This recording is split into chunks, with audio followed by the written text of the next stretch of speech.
What's up, y'all? This is your boy Prince Maverick back at it yet again on this thing that they usually call the YouTube machine. And this is my video on why I believe Ricochet should have stayed his ass right where the fuck he was in WWE. They fumbled the bag hard with this dude, man. Paul 3H's, whoever's still there, Bruce Pritchard, they fumbled the bag hard by not utilizing Ricochet to his best abilities while he was there. And so this is about him staying in WWE towards the last tenure, man, because he was just about to get a heavy push against Dragunov. He was just about to go heel against Ilya Dragunov. Like, these are my raw thoughts, man, because this is kind of annoying.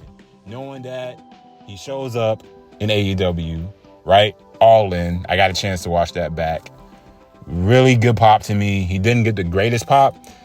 People like Nigel McGuinness honestly had a better pop. Coming out of retirement was much louder pop. And it even popped me because I was genuinely shocked. Like, oh, fuck, Nigel McGuinness. Damn, it's good to see him. Like, literally come off of that commentary table for once. Finally. And, yeah, man. I mean, this was just a huge bag fumble for 3H's. I mean, my God. And now I feel that now that he's going to be in AEW, he's going to be stuck in mid-card purgatory, and I don't want that for him. Because, honestly, Nigel McGuinness, people like him, they were genuine surprises in that Casino Battle Royale, right? So let's talk about it. Ricochet showing up was another one of the worst-kept secrets in wrestling. We'll start there. You know the sky is still blue. The earth is still green. We all knew that already, right? Everybody knew that Ricochet was showing up in All Elite Wrestling. He comes out, he does his usual Rico stick, right? He's looking happier than a sissy with a bag of dildos. Man, my man's doing his flips, he's doing his dives, he's happy, right? He's having a jolly old good time. He's smiling while flipping. He's having a blast out there, man. Like I said, a jolly old good time is Ricochet. And I'm happy for him. Kudos, he clearly wanted the bag. Clearly he wanted the bag, man. I mean, what other reason you guys can think of why he would have left? He wanted that bag, bro. Can you blame him? I ain't gonna stop him from chasing it just because of my irrelevant ass opinion on the YouTube machine. It's just my opinion. It's basically it. It's not gonna pay his bills or take food out of his mouth or his kids' mouth, bro. You know? If he has kids, I don't think he does. But he's got sexy ass Samantha Irvin, though. So I'm just speaking my mind about it, bro. You know, I'm not trying to take no bag from Ricochet, but here's what I have to ask, though.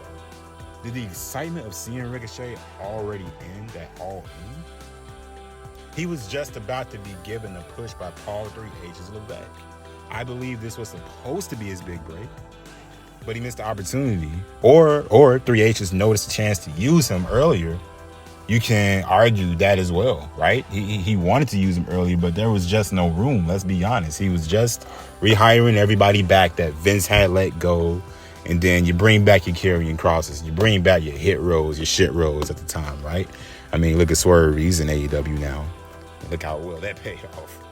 But, you know, he's bringing all these people back, and it's just hard to slot Ricochet into one of these spots. I get it, but dude, 3H's could have worked way harder than he did. He could have worked twice as hard as he did to get Ricochet in one of those spots. I mean, for someone like him that's been pushed down the lower mid-card for years in WWE, he was finally about to receive what was about to look, at least, like his biggest break on the main roster. He was about to finally break out with his feud with Ilya Dragunov. I believe that wholeheartedly. It's nothing you can tell me. The trajectory that they were on, where they were going, man, the backstage segments, the attitudes that Ricochet was having, he was just about to hit his stride with a new character. My man that showed up in the business suit one week and all, man, glasses, you know, cocky attitude towards Dragunov. He was about to have it all. He was going to turn on Dragunov, and this is going to give both men something to do in that upper mid-card for the summer.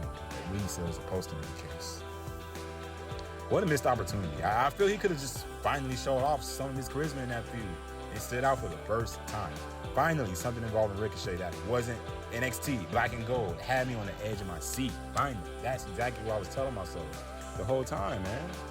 You know, he was just showing signs of being cocky. I'm telling y'all, man, this would have paid off perfectly. But damn, they dropped the ball with this one. I gotta be completely honest. They really dropped the ball hard. right? They had Braun Breaker go out there and break the guy for real, legitimately. Rico, he got broken to submission that night. He got slammed on the car, bro. He's like, yo, I'm tired of this shit. I'm out. He probably got tired of being shoved to the wayside, being a pushover, getting beat up just to come and save you, Dragunov. He could have said, like, in that feud with Dragunov, he could have said, I'm wasting my time getting beat off just to come save you. I'm better than that type ish. You know what I'm saying? We was just literally getting some momentum build up. We were finally going somewhere with Ricochet, and it sucks that they couldn't figure out what to do with him in a decent period of time enough to get Ricochet rolling. It sucks that is the case, man. I really hate that they didn't figure out what to do with him towards the end of his main roster tenure, bro. I'm mad as hell that they finally found out something that they can do for him at the very end. All through the Vince McMahon era. You mean to tell me you had nothing for Ricochet? Come on, dude. The man can show off his work ethic. That alone could have got him over if you just featured him more and gave him a chance, gave him the spotlight. Actually highlight the strengths, hide the weaknesses. If his promos are weak, we could have hid the promos in front of the crowd, and he could have did some backstage vignettes, man. Come on, we could have worked something out, but they just couldn't find anything. It sucks. The only thing I think about with him being in All Elite Wrestling, the only downfalls I think about, man, is just, all the wrestling fans are going to eat up the 7-star bangers, right, in that place. But what about him being in his 30s now, right? Can Rico even do half the things he was able to do, half a decade ago? I don't know. You tell me. I guess there's only one way to find out. Maybe. Either he himself slowed down, or if WWE slowed his style down, then I wouldn't have been able to tell you, because Rico was still standing out on that main roster. Nobody was able to do what your boy Rico was able to do on that SmackDown or Raw roster. Let's be honest. They can do similar things to him, but they couldn't do exactly what Rico did, man. That's what made him different. Now he's going to AEW. He's just going to start feeling like everybody else. Either way, does he want to go back to just doing flips and kicks again? That mean nothing in the long scheme of things? I don't know. That's his choice. I'm not going to play or hate. Going to AEW may take years off your body. It's kind of similar to going to New Japan Pro Wrestling these days, right? I mean, that type of work style matches, man, work rate matches that they have, rather, I should say. Those type of matches take a toll on your body after a while, right? What about your longevity, or even in your long-term investment into building your character work, man? What about those things, bro? What happened to that? What about building a character arc?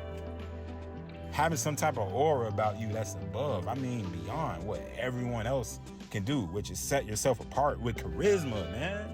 He had none. Zero. In WWE. Zero. Because they did not give him the ball to at least try. Those PCs would have worked out perfect for him. He should have stayed in NXT a lot longer, man. I just feel like he's there to wrestle Will Ashtray again in a nothing banger of a match, which will be great, mind you. Might be 8 stars. And then some cool tag team matches with Dante and Darius Martin and Top Flight, who can now do what Rico does, even greater, right? Probably even better, like I said. He can talk a little, but he doesn't have any amplification in his delivery. No real genuine sound in his voice when he speaks. You know what I'm saying? He can't cut a long promo. He can carry a story. He tried to with Logan Paul, but they just never gave him other opportunities like that, right? Okay, I'm bullshitting, y'all. I've never seen Rico carry a story. I'm bullshitting, y'all. The Logan Paul thing was the closest he's gotten to carrying any storyline on his back. Because of Logan Paul being a part-timer as he was. Hey, I think Logan was still showing up at that time, if I'm not mistaken. Somebody correct me if I'm wrong. But he's now resorted to trashing and alienating his own fan base on social media as Ricochet. Ever since he's joined the All Elite Wrestling locker room, man. This dude is just on a tirade. Come on, bro. That's pushing people away instead of driving fans to your show. It's driving fans away. And he's fit right into the toxic nature of AEW wrestlers, already trashing the fan base. When fans say things that don't line up with how they feel, he fits right in like a glove. That's a bad thing, bro. You should want to stand out. Now you just think the same way. Now you just think the same way almost every other wrestler there think, right? That work there. They all think the same way with the entitlement behavior. That has to end soon, man, for this company to stand on 2 feet to last. Y'all may think I'm bullshitting and blowing smoke up your ass, but I'm giving you the facts. You're not going to bring me, you know what I'm saying? You're not going to bring in more fans to see your matches if you keep pushing them away, Ricochet.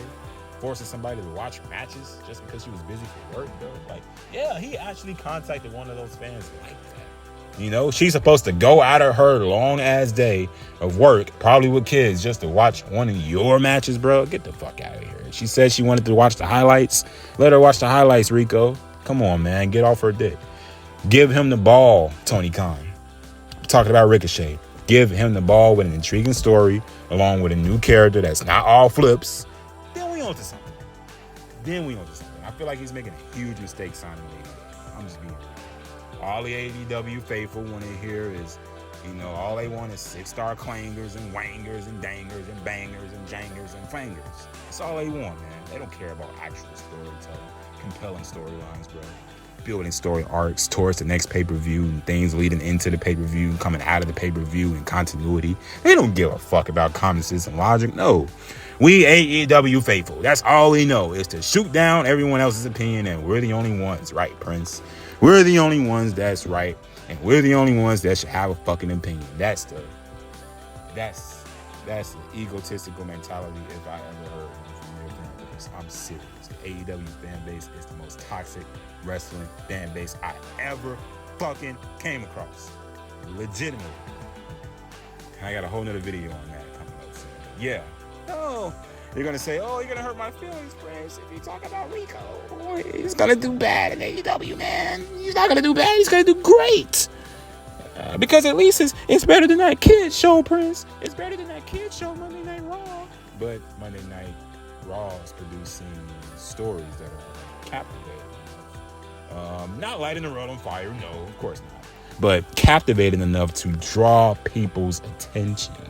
You see what I'm saying? There's levels to this shit, fam. But still, again, we had patience, right? We had patience. We said we'll give Ricochet 1 or 2 months to get buried. He shows up in a casino battle royal in AEW. And I don't want to throw the word buried out there, but my man got lost in the shuffle on night 1. Let's just keep it real. I mean, he's a grown man. We can't tell him what's right or what's wrong for his family. We can't tell him what to do. We can only be true fans and give our constructive criticism. In 3 weeks, he'll be on Collision and Rampage Warrior. He'll be a Collision and Rampage Warrior, man. You know, he'll be a Collision Hall of Famer, put it like that. Taking on a boring-ass conglomeration and nothing-ass Texas Death Tornado. How you doing? Barbed wire, steel cage, Judy Bagwell on the pole, casino, gauntlet, and double or nothing. Ladder match. What could have been? Now to be one of the biggest what-ifs, for me at least, in pro wrestling. Congratulations to Rico, though. You know, we not play hating over here, man. This decision by him, it may not age well.